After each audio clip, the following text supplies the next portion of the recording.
yifadikanije n'abenegihugu bo kumutumba Mihigo wa Komine Busiga intara ya Ngozi basanzwe bafadikanya ibikorwa vy'uburimyi n'ubworozi. Alain diomede NZEYIMANA icegera c'umuvugizi w'umukuru w'igihugu c'u Burundi yamenyesheje ko uwo musi yashimye kwifadikanya nabo mu gikorwa co gutera imyumbati kuburyo bushasha maze kugaragaza ko bwimbuka cane. Icegera c'umuvugizi w'umukuru w'igihugu c'u Burundi akabamenyesheje ko ubwo buhinga babukesha uwahoze arongoye Burundi umuhisi Petero Nkurunziza. Alain diomede NZEYIMANA ati uwo n'umurima w'akarorero twifuza yuko abandi benegihugu bafatirako kugira bakwiragize ubwo buhinga bw'uburimyi mu ndimiro zabo. Akizera yuko Imana izobaje imbere kugira ngo umwimbu uzogende neza. Ngaha turi ku mutumba wa Mihigo muri Komine Busiga aho twaje kwifatanya n'abenegihugu n'abenegihugu dusanzwe dukorana mu ishirahamwe.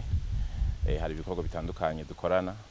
Uyu munsi rero twaje kugerageza igiterwa cy'umwumbati dukurikije ubuhinga bwa none twigishijwe na sogokuru nyanicubahiro Petero Nkurunziza, kuko ari ubuhinga bagerageje bagasanga n'ubuhinga bushobora gutanga umwimbu ukwiye kandi urengeje n'urugero ugeranije nuko twari dusanzwe turi mu mwumbati.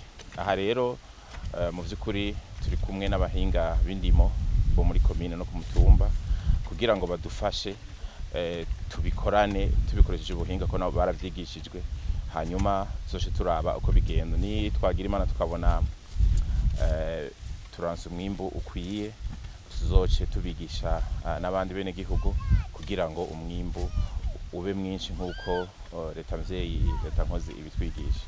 Tukaba twibaza yuko Imana tugiye imbere tuzohava dukora ibikora inka ariko tukabishira no maboko y'Imana kugira ngo tuzugire umwimbu mwiza maze n'abandi baze bavyigireho.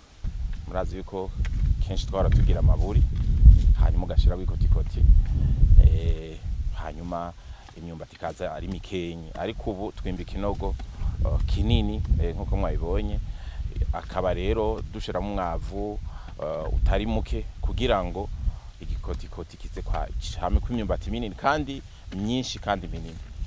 Umunsi hageze gusarura ngira muzobibona, twama tubona kuri televiziyo na nyanicubahiro mukuru w'igihugu ndayishimiye ubuhinga arabuzi yama yabo twigishije, ariko tugomba tubishire mu ngiro kugira turabe ko bizogenda nkuko twabibwiwe n'umuhinga w'indimo kuri uwo mutumba. Yaraho nyene ngo igiti kimwe c'umwumbati gishobora gutanga umwimbu uri hagati y'ibiro 30 na 80.